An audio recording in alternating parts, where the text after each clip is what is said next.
রাধে রাধে। আজ আমরা শুনব শ্রীকৃষ্ণের এমন এক কাহিনী যেখানে ভক্তের কান্না কেউ শোনেননি, কিন্তু শ্রীকৃষ্ণ ঠিকই শুনেছিলেন। এই পৃথিবীতে অনেক সময় মানুষ ভিড়ের মাঝেও একাকী হয়ে যায়, কিন্তু ভগবান কখনো কাউকে একা রাখেন না। এক গ্রামে থাকতো এক ভক্ত। সে খুব সাধারণ, চুপচাপ, কারো নজরে পড়ার মতো নয়। সে কারো কাছে অভিযোগ করত না, কারণ সে জানতো মানুষ শুনলেও বোঝে না। তার জীবনে কষ্ট ছিল, অভাব ছিল, অপমানও ছিল, কিন্তু সে সব লুকিয়ে রেখে রাতে একা বসে শ্রীকৃষ্ণের নাম নিত। অনেক রাত সে চোখে জল মুছে বলতো, প্রভু, আজও কেউ আমার কথা শুনল না।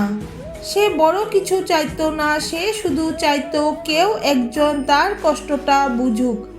মন্দিরে গিয়েও সে সামনে দাঁড়াতো না, পেছনে বসে থাকতো, নীরবে চোখ বুজে থাকতো। একদিন সে খুব কষ্টে কয়েকজনকে নিজের কথা বলতে চেয়েছিল, কিন্তু কেউ শোনেননি। কেউ ব্যস্ত, কেউ উদাসীন। সে মাথা নিচু করে চলে এলো। তার চোখে জল ছিল, কিন্তু মুখে কোনো অভিযোগ ছিল না। সেই রাতে ভক্ত স্বপ্ন দেখল। সে অন্ধকারে বসে কাঁদছে। ঠিক তখনই এক কোমল কণ্ঠ বলল, আমি শুনেছি। ভক্ত চমকে উঠে বলল, প্রভু, কেউ তো শোনেনি। কণ্ঠটি বলল, মানুষ কান দিয়ে শোনে, আর আমি হৃদয় দিয়ে। চারপাশে শান্ত আলো ছড়িয়ে পড়ল। পরদিন ভক্তের কষ্ট হঠাৎ শেষ হয়নি, কিন্তু তার মন হালকা হয়ে গেল। সে বুঝল তার কান্না বৃথা যায়নি। সে একা নয়, শ্রীকৃষ্ণ সব শুনেছেন। যে কান্না মানুষ শোনেন না, ভগবান তা কখনো ফেলেন না। ভক্তি মানে জোরে ডাকা নয়, ভক্তি মানে নীরব বিশ্বাস। যে ভক্ত কারো নজরে পড়ে না, শ্রীকৃষ্ণ তাকেই সবচেয়ে কাছে রাখেন।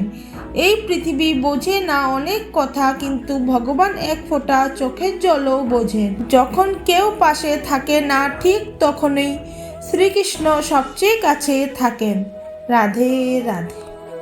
প্রিয় ভক্তগণ, আপনাদের যদি এই কাহিনী ভালো লেগে থাকে তাহলে অবশ্যই লাইক করুন এবং কমেন্টে লিখুন রাধে রাধে।